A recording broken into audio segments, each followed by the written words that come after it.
Hey, this is Donna St. Louis here, and I am in the windy city of Chicago. And I just got through delivering a workshop this morning. It was all about how do you create super ridiculous kick-ass copy. And I want to thank two of my colleagues, two of my friends, two people that I'm working with coming up from Davenport, Iowa. We're working on this huge deal, and they're with Fox 18, and that's Kevin Hemmings and Andrew Givens. I got to get the last name right, and I hope I got it right. I only wrote it down one time ever. Anyway, hey, what's up, Jean? How are you doing? So I want to talk a little bit, I'm going to share with you a little bit today in regards to the 7 triggers, because this was one of the things that came up in this class today. And it was all about these triggers. How do I use these triggers to close these huge deals? And there are 7 triggers that I use. And even when I was talking to my friends from Fox 18 today, and I talked about these triggers, I'm like, oh no, you've got to use these in order to close bigger deals faster. So everyone, by the way, everyone has a trigger. And most people have at least 3 of the 7 triggers. But if you know them, if you can recognize them, if you can hear them, when you talk to someone during a negotiation, it will really, really cause the negotiation to swing in your direction. So let's do the 7 triggers. So the first trigger is reputation or significance. It means that somebody wants to be recognized as the bomb, and what they're worried about is being embarrassed. So they want their name to be known, they want their reputation to be solid. So if you recognize someone with a reputational trigger, then all you have to do is stroke their ego a little bit and make sure that they know that embarrassment, which is the worst thing that could happen to them, that they'll be embarrassed if they don't go your direction. The second trigger is acceptance. People who are afraid of not keeping up with the Joneses or missing out, their fear of missing out is so strong. So all you have to do is let them know that everyone else has something and they're going to want to get in, or on the other side of it, let them know that something is getting ready to disappear and they have to wait like a whole year or it's not going to come around. So they're more concerned of missing out on the right now, and they really worry about how am I going to get something right now, so you can use that. Then the other one is greed. These are people, hey, what's up, Jeffrey? These are people who obviously want more money. They want the most. They want the next big dollar item, and they want to make the most money. And their concern, by the way, is looking like an idiot, wasting money, getting duped, getting taken advantage of. So when people are motivated by greed, all you really have to do is talk about how what you're going to do is going to help them make more money, that they're going to have all this extra dollars. By the way, greed sometimes works in hand with reputation. Not all the time, but sometimes it does. So that's the top 3. Here's number 4, cravings, also known as lust. And when someone craves something and they don't get it for an extended period of time, that kind of turns into a need. So they start really feeling like they need it. And so that lust becomes something that's so deep that they can't get, they really, really feel like they need it. Here's a good example. If you put a command in front of the thing that the person desires, it sends them into action. Sprite does a great job with this when they talk about obeying or thirst. But when I'm working with someone and I know there's something they want, I'll say something like, you know what, you need to own the corner office, right? They're like, whoa, I need to own it. They start buying into that. You need to own that boardroom table. So I use that a lot when I know someone has a cravings thing. So that really works. The next one is simplicity. People want things to be easier. They want it to be faster. They want it to be thorough. They want it to be step by step. They really don't want to have to think about it. They just want it to fall into their laps. So when I talk to someone, and what are they concerned about? Confusion. So if I really wanted to get rid of my competition, all I have to do is do this, 2 compliments and then the word confusion. I'm like, oh, they're fantastic speakers. Like, they are great on the stage and they have a fantastic personality. I mean, they're really, really good.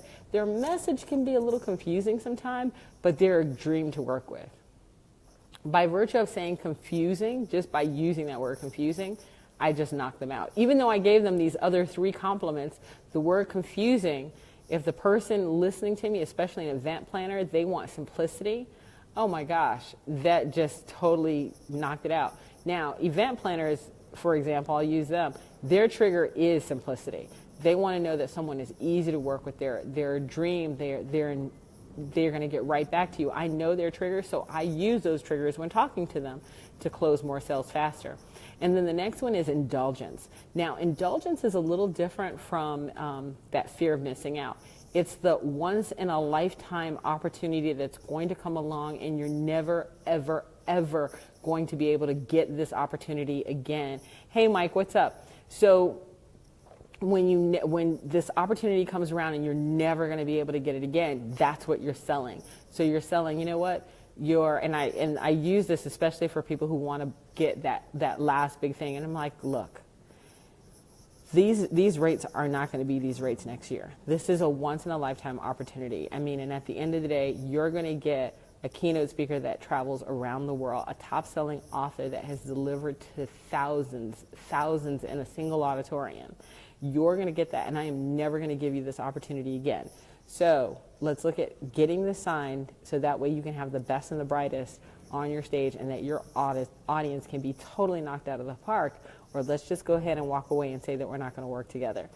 Just that takeaway of not going to work together on someone who's craving, who really is triggered by indulgence, they buy every time. And the last one is my favorite. It's dominance. Oh my gosh. Okay, not the beat me, spank me dominance. Get your head out of the gutter. Hey, Cindy. Hey, Mike. This is the other dominance. So the dominance is not just someone who wants to compete. So people always go, oh, competition. It's not competition. It's dominance. In other words, they don't want to just win. They want to annihilate. They want the difference between their win and someone else's loss. They want the difference to be so huge. And by the way, dominance usually goes hand in hand with reputation, because who cares if you won if you can't tell anyone? So dominance is huge. And so anytime I want to talk to someone, I'm like, listen, your competition is getting this every day, twice on Sunday, and you're totally being left in the cold. This is why they're kicking your butt on A, B, and C. But if you want a leg up, then you need to do this.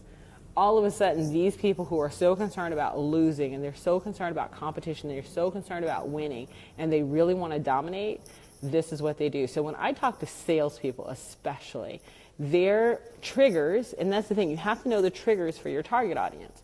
So if I know that I'm talking to salespeople, they have 3 triggers: reputation, easy, greed, of course, and dominance. So I can say, hey, you know what? One of the challenges that you're running into is that you're leaving money on the table, greed. And if you keep leaving money on the table, you're not going to own the leaderboard. You're not going to own it, dominance. And if you want to be seen as the best and the brightest, you need to learn how to negotiate like an FBI hostage negotiator. You need to learn you need to know how to use all the triggers that I own. You need to own that leaderboard. So what did I do? I just totally drove right into the things that trigger them the most, and they buy because they're going, yeah, I do need that. I need to own the leaderboard. I need to be at the top of the leaderboard. I don't want to have somebody else beating me. I need to outweigh the competition, especially if I tell them, you know, you're going to have stuff that none of your other competitors have. You're going to have that edge on them. Having an edge over their competition totally makes them buy. So you have to know your target market, and you have to know your target market's triggers. When you know their triggers, you can actually negotiate with them using those triggers, and it'll cause them to buy more faster. Anyway, that's what I got for you guys for $1 Million Mindset today. I will talk to you later. I am here on location in the Windy City, and just got through delivering a program, and now I'm going to go and hang out on Navy Pier for a little bit. Anyway, I'll talk to you guys later. Have a fantastic one. I will see you later.